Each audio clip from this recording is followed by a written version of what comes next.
Thank you for joining us here as we interview the brightest minds in cyber at the Elisity Video Studio at RSA 2026 in San Francisco. I'm William Toll, and today I have Joan Goodchild.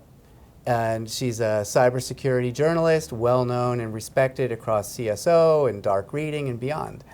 Welcome, Joan. Great to be here. Great to meet you. So every year there's a theme that our RSAC puts out, but there's also the sense of like, what is the hot topic this year? Right. And maybe you could share some thoughts on that. Yeah, I mean, I think it goes without saying, and I'm sure you've heard this in all of your discussions this week, everybody's talking about AI. I've sat in on a lot of sessions, had a lot of conversations about it. And I think, we're at a place where, again, there's a lot of discussion about AI, but there's still so many questions about what are we doing with AI? Yeah, I liken it to be driving on the highway in the desert. We're in a dust storm. Yeah. And we're driving 100 miles an hour. We're not sure if we're going to hit something. Yeah. We don't know where the exits are. Right. And we don't know if something just passed us.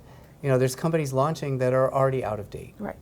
And yeah, and it's moving, rapid speed, like you said. Companies launching already out of date, and we've been talking about AI now for a few years, and there's this understanding that we need to incorporate it. Whether it's as a vendor into your platform, as an organization into how you're defending and so forth. But there's still just so many questions as to what that looks like. There's what I like to say a lot of times is I'd seen a meme about 6 months ago that had stick figures and it said, CEOs, what do we want? AI. And in the next frame it said, what do we want it for? We don't know. And I still think that, there are so many questions around it that all has yet to kind of unfold and for us to really see how it makes meaningful change.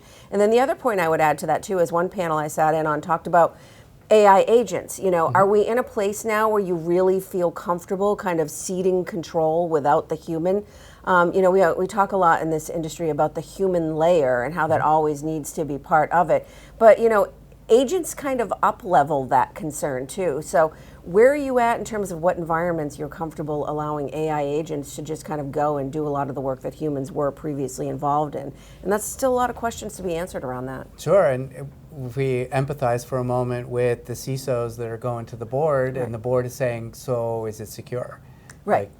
Yeah, absolutely. And I think, again, it's the CISO's job to try to educate the board, but because there are so many questions, again, about, what happens if I deploy this in this particular environment? Can I ensure that it's, largely safe and secure and that this is the right thing to do? And I think that's a really tough question to answer right now. Maybe an opportunity for CISOs to build some trust and say, look, this is an opportunity. We are in a dust storm, right? So let me be honest. I think, 60%, I know where I am.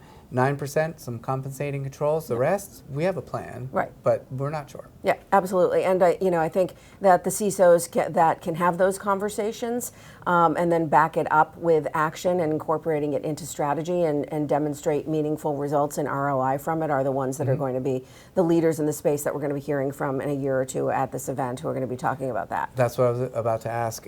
We think about your experience and all the different trends over the years, and will we know more next year, and will the dust settle, or?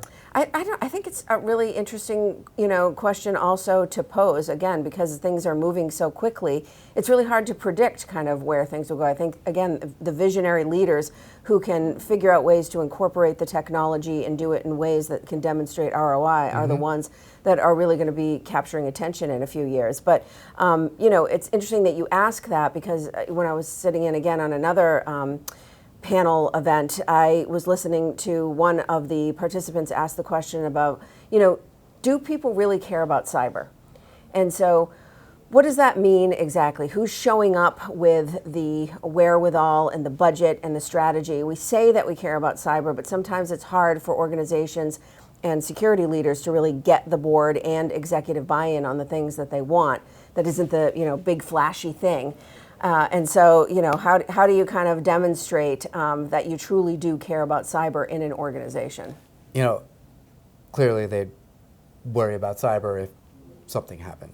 Right. But is it maybe something happens in the adjacent industry or close by with a competitor or something. Is that maybe what tips the scales? Yeah, it's interesting you said that. One panel participant that I listened to today, made the comment that I really think we need to have an event. This was specific to the finance industry to really, see change. But that's so much of what we have been doing for so many years is there's a big event and then everyone reacts. And again, we say a lot that we want to be defenders and we want to stay in front of it, but it's a very difficult thing to do because things are so unpredictable. And AI, again, changes the game. It makes it even easier for attackers. That's right. As well as it enables defenders with new types of technology to be more agile and fast. But again, there's just so much unknown and so much change that's happening. It's really hard to predict right now. And the pace of change, we always say is speeding up. Yeah. But in this case, I think we can all agree, both on the threat side and on the defense side, everything is faster. Everything is faster, Right. yeah. And, but I would say, too, to that point, for as much as everything's changing, everything is faster, I still think that we see those common threads of, human beings ultimately at the core of what needs to be secured is a big part of the discussion. As well as, again, one panel I sat in on was kind of about the lies that we tell ourselves. What are the things that we're continuing to do that just don't work anymore? There were a number of different answers in the panel yesterday to that, but one of the participants brought up awareness training. We've been talking about awareness training for over a decade now, but those programs, while they are pervasive, really still seem to have a small amount of effect in some instances. And I'm not bagging on awareness programs because obviously they're very effective and they're very helpful and you absolutely should have one. But maybe it's now time for a reinvention and a reinvigorating look at your awareness strategy. Yeah, I mean, things are changing and, the users' behaviors are changing. Yeah. Like we're using different applications, we're using different methods of interacting with our tools. Right. So maybe those messages need to be in a different place, in a different way.